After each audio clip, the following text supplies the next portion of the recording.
Good evening, everybody. Welcome to College Football Wraparound. I'm Cooper Naylor, and I'm so glad that you could join us here tonight. Got a lot to talk about. We're going to talk about some ACC football scheduling for next season, but there is one huge, major story that's already came out in the college football world tonight. And folks, trust me, if you are a fan of college football and everything that is great about the sport, it's kind of sad what I'm fixing to tell you.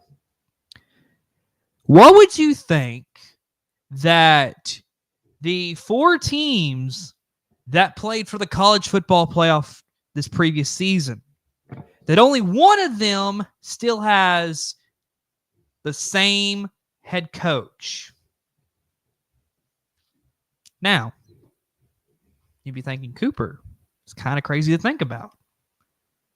Well, that is the reality of what we are experiencing right now, folks.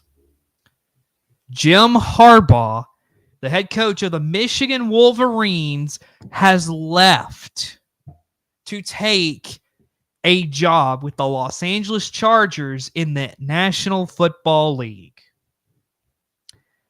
Now, what does this do for college football? Because I'll be honest with you. He just won a national championship in Michigan. And I think that there was always that aspect of everybody knew one day whether it was going to be the right move or not.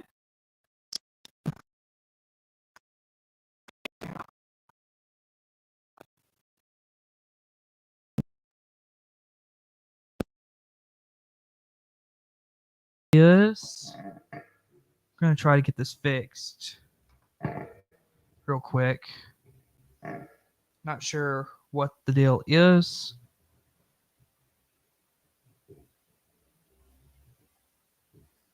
Okay. Hopefully everything's working better now. Don't know what just happened, so I apologize for that. But getting back to what I was saying, I think most people knew Jim Harbaugh was going to end up going back to the NFL someday. It was just a matter of time. And so seeing him going to LA to coach the Chargers, I don't think is any shock to anyone at all. It is just sad for college football because he's such a great coach. And a guy like Jim Harbaugh, I think he makes college football what it is, with the personality, with the way he coaches, the way that his players rally around him. It's incredible to see. And the fact that now he's left, it's kind of sad. So what is the future of the Michigan Wolverines without Jim Harbaugh? Well, it's looking like they are going to promote offensive coordinator Sharon Moore as head coach. Now, what do I think about this hire? I mean, in a way, I feel like it's an attempt to say to the players, look, Jim Harbaugh's gone, but we're going to try to keep most of the staff, whichever ones that Jim Harbaugh doesn't take, with him, and we're going to try to have that continuity, which, to be honest with you, that's the side of it I like, is that they're looking at it from that standpoint of, let's just get a guy that's already on the staff and promote him. That also, I mean, Michigan played without Jim Harbaugh for a couple games throughout the season anyway. So I think that's kind of the mindset you're seeing at this moment. Now, do I think in the long run this is the best hire? I don't know. And the thing is that I don't think he's actually been a head coach before. So it's going to be interesting to see the transition between being offensive coordinator and then just being interim head coach, where really, I mean, being interim head coach is not all that much of a responsibility other than you're just trying to make sure the players do their jobs as, the coaches have coached them do. So, do I think Michigan is still a really good team? Yes. Do I think they may drop a little bit? Let's say after some of these players who are returning after they graduate, I could see that because I'm not sure where the program is going. And so it's going to be interesting to see what is the future of the Michigan Wolverines. And so we will definitely keep an eye on it. And again, you just gotta really gotta think about it. Jim Harbaugh was a guy that I think was destined to go back to the NFL at some point. And so whether or not college football fans wanted it, I mean, it was pretty imminent. It was going to come at some point. I think everybody knew he was going to leave Michigan at some point to go back to the NFL. He's finally done it. And so with that, I mean, again, kind of sad, but it is what it is. And so also some other guys that I believe has been rumored to be going with Jim Harbaugh is the defensive coordinator Jesse Minter is rumored to be going with Jim Harbaugh. So that would be a big pickup for the defensive side for the LA Chargers. And then Jay Harbaugh will probably be going to LA. So for Michigan, this is really a blow, to be honest with you. It is a big blow to college football, and we'll just have to see what the future of college football looks like. But to be honest with you, it's kind of sad. It is really, really sad. So let's jump into now changing the subject a little bit, as my phone keeps blowing up for some reason. Either way, let's talk a little bit about some ACC scheduling as they release their schedule, and really it's interesting. So let's go ahead and jump over to the schedule. And so what you got here, I went and edited this, put this together so that you would have it. So this is really the way I wish I would have put it together. Also, rankings-wise, this is going by the SBN poll that you, the viewers, voted on. So you, the viewers, y'all voted. Y'all placed teams where you wanted it. And so I got the schedules also with accordance to the rankings. So without a doubt, here is your schedules. We start with Clemson. They start August 31st in a neutral site game against the Georgia Bulldogs. Then they will play Appalachian State, and they got NC State after a bye week. And then they got Stanford at home. Of course, Stanford's now a part of the ACC. And then they will go on the road October 5th to Florida State. Then they go to Wake Forest. They'll have Virginia and then a bye week. And then they've got number 20 Louisville at home. Then they'll go to Virginia Tech. Then they are at Pitt. They got the Citadel. And then they got South Carolina. So, looking at Clemson's schedule, honestly, it's a pretty good schedule from the standpoint of you want competition. Well, Clemson, you've got competition. I mean, you got to start the season against the Georgia Bulldogs, who I put number one in my poll, my personal poll, because I believe Georgia is the best team at this moment, of course.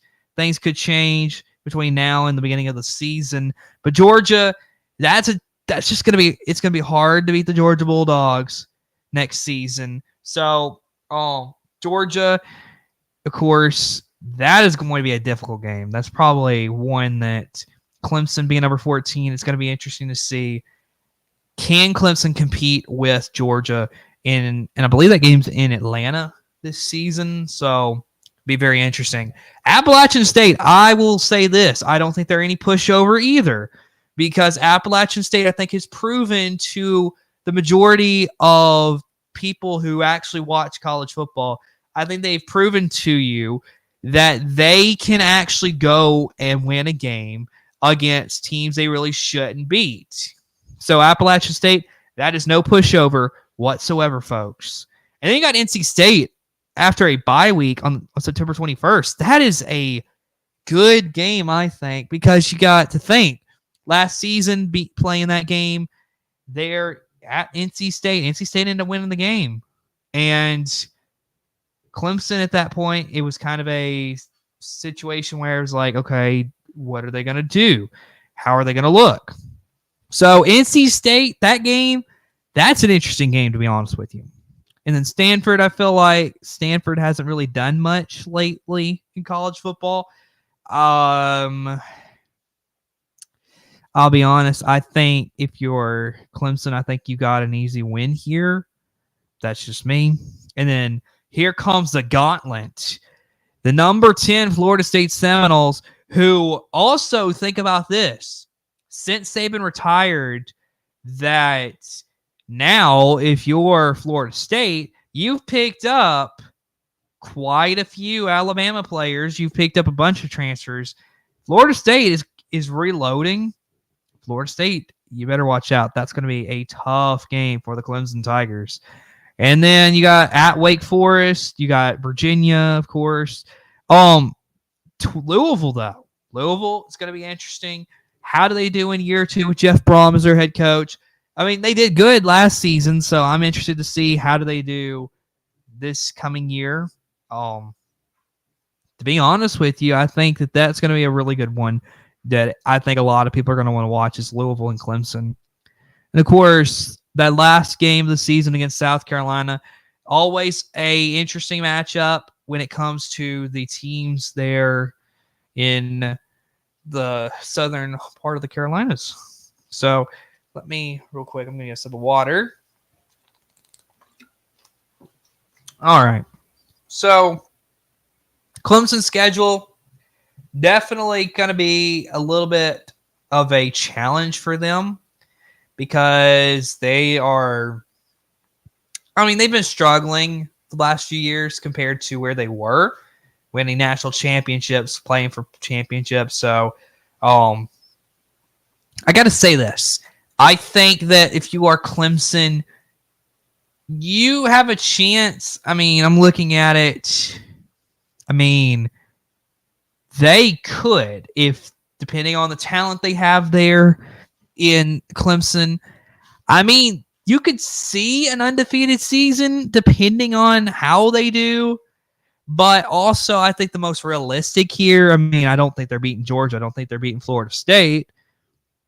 I mean, in reality, I could see either 9-3 or 10-2 for Clemson.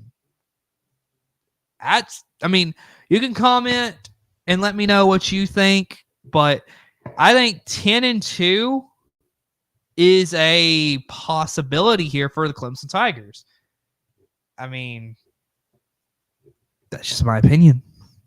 Clemson's going to be an interesting team to watch this upcoming year. So, let's move on now to the Florida State Seminoles, as you see right in the middle. They will begin their season on August 24th, playing in Dublin, Ireland, against the Georgia Tech Yellow Jackets, and then they'll have a game on Labor Day against the Boston College Eagles. Golden Eagles, maybe? I don't really know what they are called, to be honest with you. And then they'll have a bye week, and they'll play on September 14th against Memphis. Then they got their game against Cal, and they'll be on the road at SMU. Of course, we talked about the game against Clemson. Then they'll have another bye week, and then they'll play on Friday, October 18th at Duke, and then they'll play at Miami on October 26th. And then on November 2nd, they will be playing North Carolina. On November 9th, they are going to Notre Dame. And then another bye week. And then November 23rd, they'll be playing Charleston Southern. And they end the season against the Florida Gators. So we look at Florida State for a second. Georgia Tech, right out of the gate. That is a interesting matchup. I think Georgia Tech has got a very interesting team coming in next season. I don't think this game's one that Florida State fans should really be pushing over. Like, hey, I mean, if you're a Florida State fan, I wouldn't be thinking, oh, we are about to kick Georgia Tech's butt. I don't think that's going to happen necessarily. I think this game's going to be very interesting for sure. And, I mean, I would expect that it would come down to one of the final plays of the game, to be honest with you. So, then they got that Boston College game. I mean, really, I think Florida State's got the advantage there. Then Memphis, Cal, SMU has been really good these last few years. I'm interested to see because they are defending American champions, and of course, going to the ACC, you're not going to be able to defend that. But I'm interested to see how does it's the battle of defending champions in their conferences, and so I'm interested to see how that matchup goes. I mean, also it's being played at SMU. That's an interesting matchup. Of course, we talked about the Clemson Florida State game where I think Florida State's got a heavy advantage, and then Miami, I think we've been waiting for years to see if they can truly take that next step and become a really good team. And I think Mario Cristobal is a good enough coach to get them there. Is this the year, though? And I mean, I think Miami fans have been saying the same thing as I am, and that is, when are they finally going to get over the hump? I mean, 2 years in of Mario Cristobal, I mean, you had a 5-7 season. You went 7-5, which is, I mean, two more wins than what you had. And then now you're sitting here and you're like, okay, can we get to a 10-win season with Mario Cristobal? I think it's possible. So that Miami-Florida State game at Miami, that is a very interesting matchup. I think it's going to be interesting when you get to that point in the season. I think it's going to be very, very interesting, and I think everybody's going to want to watch that game because, I mean, potentially I could see where Miami could come in maybe 1 or 2 losses, Florida State maybe undefeated, and who knows, Miami trying to spoil a season. Very interesting game. And then you got the North Carolina Tar Heels. That game is going to be interesting. North Carolina, of course, got Mac Brown as their head coach. Going to be very interesting to see how North Carolina does next season. I think the game with Florida State, I mean, it's got to be right up there with that Clemson game as one of the most interesting games within Florida State's schedule all season long. It's going to come down to the wire. That's all I'm going to say. And then, of course, November 9th, they will go on the road to the Notre Dame Fighting Irish. Again, this one, to be honest with you, I could see Notre Dame having a little bit of an advantage here opposed to Florida State. I will say this, Notre Dame, they got Riley Leonard out of the transfer portal, I believe. I believe I'm correct on that. Either way. It's going to be interesting because Notre Dame, I believe this is year 3 as well for Marcus Freeman. Can they get to that point where they're 11 wins, 12-win team? Can they really get there yet? Is Marcus Freeman the right guy for the job? I think that's what a lot of people have started to ask. If Marcus Freeman really is the right guy, it's going to be interesting. Florida State, Notre Dame, of course, that is a game I think a lot of people see on the schedule, and they're like, oh, boy, that's going to be one that I think, I mean, NBC is definitely, I mean, they'd be stupid not to put this game at like 6:30 Central Time. I mean, I just have to be honest with you, folks. And then, of course, Charleston Southern cupcake game for Florida State. And then, of course, Florida. I'll say this. I think Billy Napier will have his Florida team looking better. How much better? I think either 8-4 or 9-3 is a good mark for Florida next season, depending, like, if you look at their schedule, good grief, Florida, they got a difficult schedule. But that's just Florida State for a minute. I'm going to come back to me.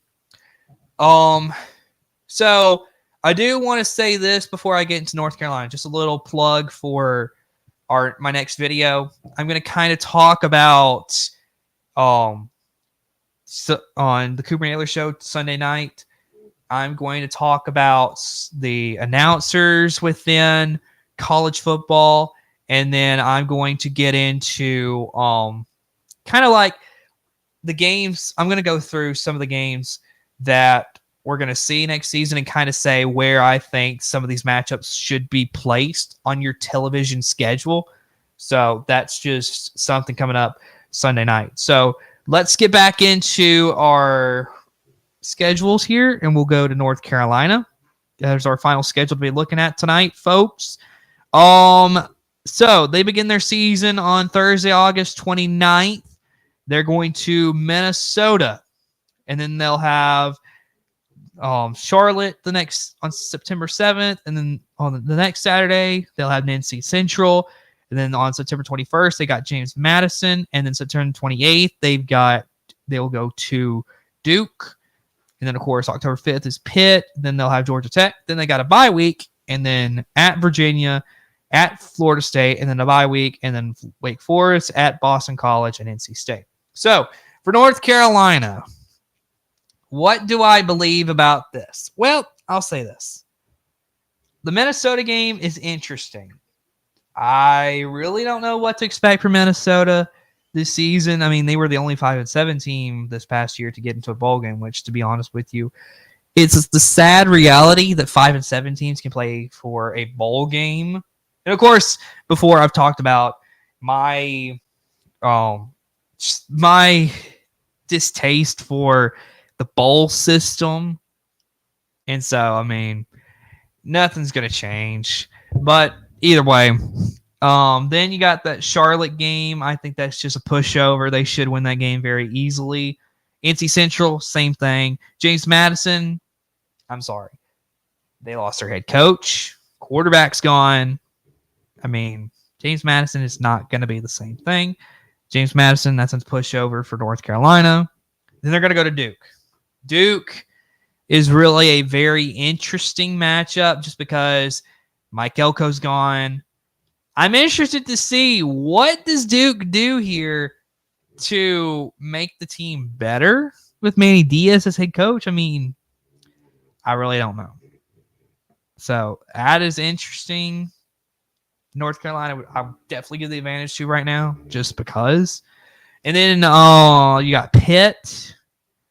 Again, North Carolina, I think, has got the advantage. Georgia Tech and North Carolina is a game, I think, on October 12th.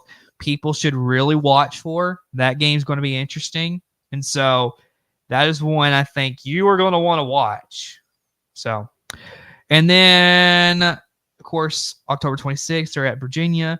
November 2nd, I talked about it, Florida State, North Carolina. Just a heck of a ball game, one that everybody's going to want to watch. Wake Forest on November 16th. Again, interesting matchup. North Carolina, though, has got the advantage. Then at Boston College, North Carolina should have a pretty big advantage there. And then, of course, they end the season with NC State, their in-state rival, which, to be honest with you, I think North Carolina has the advantage in that game as well. But it will be interesting, though. So, we have looked at the ACC schedules. Of course, if you have any comments about that, you can let me know.